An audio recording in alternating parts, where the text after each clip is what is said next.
Welcome to star 9 news. ముస్లింలకు పరమ పవిత్రమైన బక్రీద్ సందర్భంగా కొవ్వూరు నియోజకవర్గ వ్యాప్తంగా అన్ని మండలాలలో వసతులు కల్పించాలని కొవ్వూరు ఎమ్మెల్యే వేమిరెడ్డి ప్రశాంత్ రెడ్డి అధికారులను ఆదేశించారు. నెల్లూరు మాగుంట లేఅవుట్లోని తన కార్యాలయంలో నియోజకవర్గంలోని అన్ని మండలాల ఎంపీడీఓలు, ఇతర అధికారులు, ముస్లిం మైనార్టీ నాయకులతో సమీక్ష సమావేశం నిర్వహించారు. ఈ సందర్భంగా అధికారులతో ఆమె మాట్లాడుతూ తన గెలుపులో కొవ్వూరు నియోజకవర్గ ముస్లిం సోదర సోదరీమణుల పాత్ర చాలా విలువైందని, తనకు అండగా నిలిచి ఒక ఆడపడుచుగా గెలిపించిన ప్రతి ఒక్కరికి ధన్యవాదాలు తెలిపారు. సోమవారం బక్రీద్ సందర్భంగా కొవ్వూరు నియోజకవర్గ వ్యాప్తంగా ముస్లింలు ప్రార్థనలు చేస్తారని, వారి కోసం ప్రత్యేక సౌకర్యాలు కల్పించాలన్నారు. ఎక్కడ ముస్లిం సోదరులకు అసౌకర్యాలు కలగకూడదని, ముస్లింలు ప్రార్థనలు చేసుకునేందుకు అన్ని సౌకర్యాలు కల్పించాలన్నారు.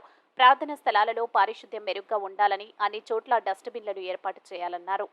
అందరికీ నమస్కారం. ఎన్నికల ద్వారా నాకు ముస్లిం సోదరులతో ప్రత్యేక అనుబంధం ఏర్పడింది. నా గెలుపులో కొవ్వూరు నియోజకవర్గంలో ముస్లిం సోదర సోదరీమణుల పాత్ర చాలా విలువైంది. నాకు అండగా నిలిచిన ప్రతి ఒక్కరికి, నన్ను ఆడపడుచుగా భావించి గెలిపించిన ముస్లిం సోదర సోదరీమణులకి అందరికీ నమస్కారం తెలుపుకుంటున్నాను. సోమవారం బక్రీద్ సందర్భంగా కొవ్వూరు నియోజకవర్గ వ్యాప్తంగా ముస్లింలు ప్రార్థనలు చేస్తున్నారు.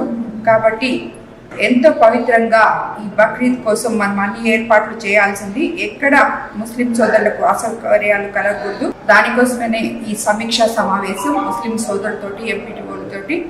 ముస్లింలు ప్రార్థనలు చేసుకునేందుకు అన్ని సౌకర్యాలు కల్పించండి. ప్రార్థనా స్థలాల్లో పారిశుద్ధ్యం మెరుగ్గా ఉండాలి.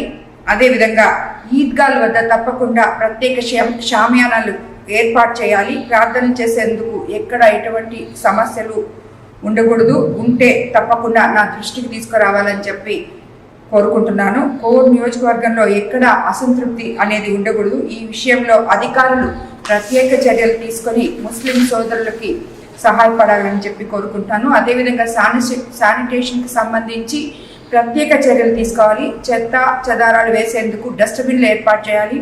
విద్యుత్ శాఖ అధికారులు సమన్వయంతో కరెంట్ సరఫరాలు ఆటంకం కాకుండా చూసుకోవాలని చెప్పి అందరినీ కోరుకుంటున్నాను. లైట్లు లేని చోట లైట్లు కూడా వేయించండి. పెద్ద ఎత్తున ప్రార్థనలు జరిగే ప్రాంతాల్లో పంచాయతీ ఆధ్వర్యంలో షామియానాలు ఏర్పాటు చేయాలని చెప్పి కూడా కోరుకుంటున్నాను. నీటి వసతి లేని చోట